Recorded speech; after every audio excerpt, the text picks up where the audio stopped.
భారత రక్షణ రంగం అద్భుతమైనటువంటి ఆలోచనలు చేస్తోంది మోడీ సర్కార్.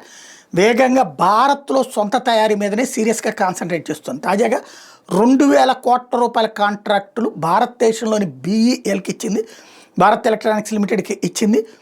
దాని ద్వారా ఎయిర్ డిఫెన్స్ ఫైర్ కంట్రోల్ రాడార్లు ఏర్పాటు చేయాలి. ఆ ప్రాజెక్ట్ పేరు అతుల్య. ఇండియన్ ఆర్మీకి ఇది అత్యంత ముఖ్యమైనటువంటిది.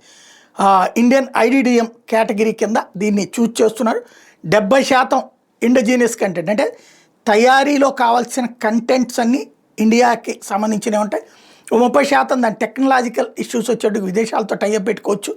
ఇది ఈ ఒప్పందంలో భాగం.